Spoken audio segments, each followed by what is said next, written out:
Thank you, Sonal. I'll just share my screen quickly.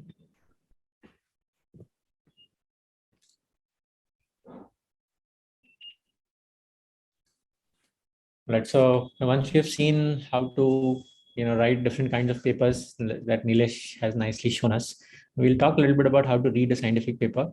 And also, let's understand that a lot of us are not inclined enough to write papers ourselves, but almost all of us need to read scientific papers to update ourselves and for a lot of other reasons that we'll discuss. So I think this is imperative that we all understand how to read a scientific paper, and I'll touch on certain basic points, that can hold you in good stead.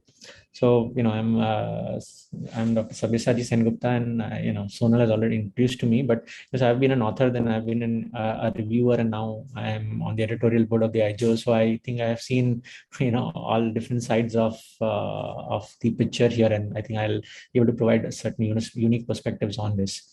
So what I'm going to now present is also there in one of my blogs, which is on my website. So you can just Google on how to read a scientific paper by Sengupta, and I think that it should pop up the first.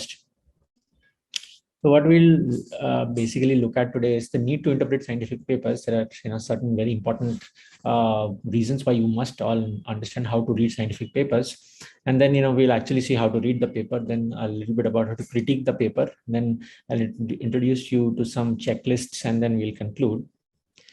So the need, what is the real need to basically understand or basically need to analyze papers or read papers properly is the paper credible enough? Is it good enough for me to apply that knowledge to my practice, to my patients?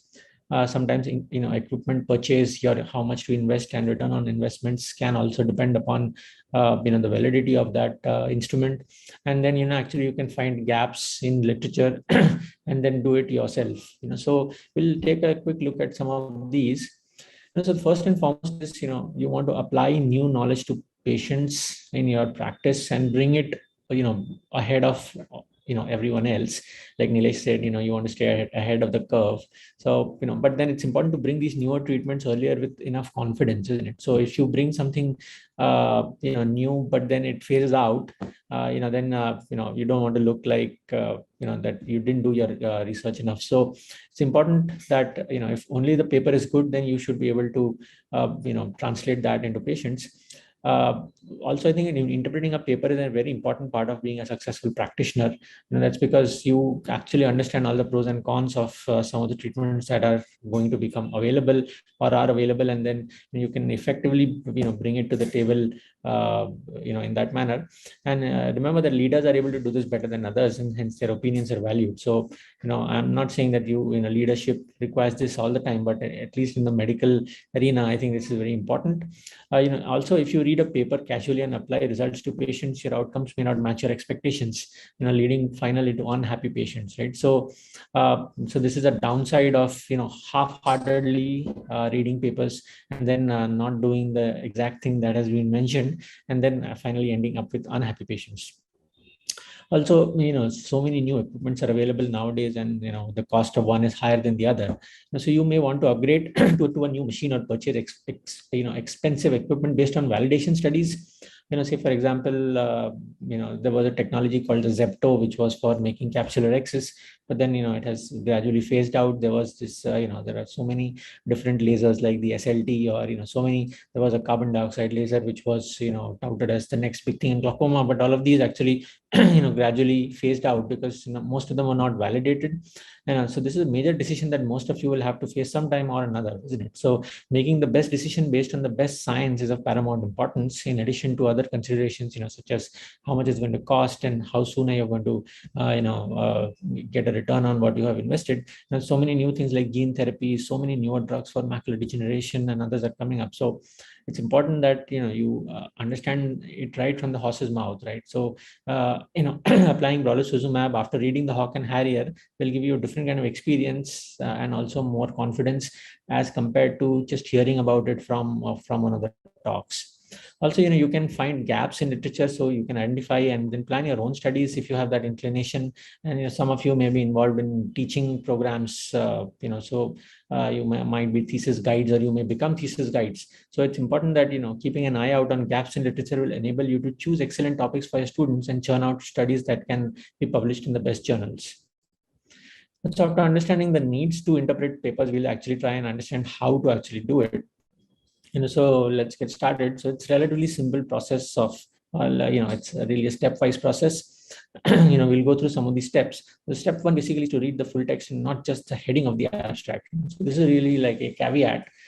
So, make it a point to subscribe to e-table of contents for at least 5 journals that you might want to follow. There could be subspecialty journals. I mean, maybe general journals like ophthalmology or the AJ or BGO, and maybe a couple of journals in your own specialty.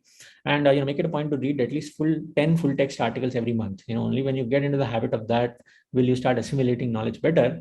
And what you can do is start with the title of the paper. If that interests you, read the full abstract of the paper instead of just reading the conclusions. And if that also, if the methods of how the study was done interest you, then you probably should read the full text. And one question that keep getting asked is, where do I get full text from? Because none of them are free. So the One Network or ONE, AIOS has a collaboration with the One Network, and you can have access to a lot of journals. Of course, institute libraries. The Sky Hub is another website that you can try and look at, though it is not, it's illegal in some countries, but you can have access to that in India.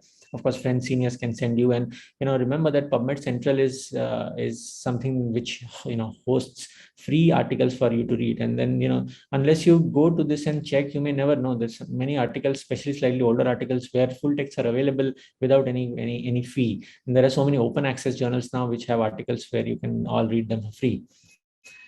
Once you have done step one, then try and look at the method and the results carefully. The methodology in the paper, what really means is who is being treated, why, how, and when are they being treated, and if there are other scenarios, what if that happens, and overall solutions.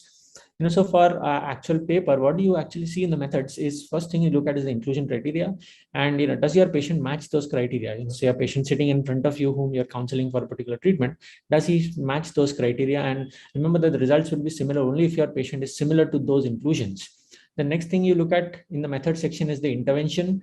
Try and replicate this very carefully instead of haphazardly. Then choose the appropriate study arm that is the best for your patient, right? So there may be 2 arms or 3 arms in a paper, but then try and choose the best arm, which may be the best one for your patient. And then also look at the primary outcome carefully from the full text. So when you look at the results, what you need to look at is the most important are the results from the primary outcome first, and then try and concentrate on say 95% confidence intervals or range provided with the mean. And like the example I gave you for the Hawk and Harrier trials. Now, these intervals and ranges give us a spectrum of possibilities of the results rather than concentrating on one variable. And say, for example, central macular thickness reduced by 165 microns. So this is a change in mean, but the 95% confidence intervals from 45 to 220 microns. That means some patients might actually have only 40-45 microns reduction in their macular thickness, right? Which is not ideal, which is what you don't expect, right? But then that is the sort of the range, or in 95% population would behave like this. So try and watch out for some of these metrics which are in the results. Once you have looked at the results, when you look at the methodology and the results, the way to look at the discussion is the first paragraph of the discussion in almost any good paper will give a short summary of the findings, and they will enlist all the points they want to discuss. So this is the place where you will get that one liner you want to take home with you, sort of to remember to disseminate to your friends and others. And if you read through the discussion, that really gives you the context of the results in and how you can apply that maybe to your own patients. And also watch out for points of caution that the authors might provide in the discussion. Say like uveitis for brolucizumab. Finally, the best papers end with future perspectives on the same topic, and this is where you will find great ideas for your own studies. Always remember that no study is perfect, and criticism is always you should always look at criticizing the papers. So just ask the following questions: is the rationale clear? Are the methods strong enough to answer that study question? Were the results presented lucidly for you to understand them? What is the context of the results in terms of what is already existing in literature? And if all of these are positive, then it is a good paper for you to take ahead. So these are all the steps that you can use to read a paper. It's a good idea to use checklists to understand papers. So there are different checklists: Strobe, Consort, Record, etc.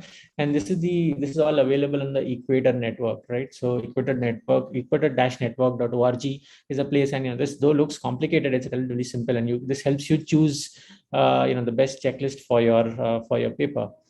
This is my website. You can take a look at this blog, which is there, and many other blogs on thesis to journal articles, sample size calculations, etc.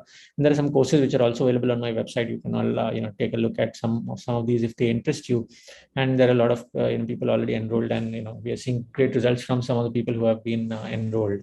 So what we looked at is the need to interpret papers, how to actually read the paper in terms of the methodology, the results, and the discussion, and the critique of the paper, using some internationally accepted checklists to understand whether the paper is good enough. And finally, the way to applying these large trials or these papers to practice is only if you can interpret papers properly, rather than believing on talks or relying on talks from conferences. So thank you so much. I'm happy to answer questions now or later. Thank you very much, sir.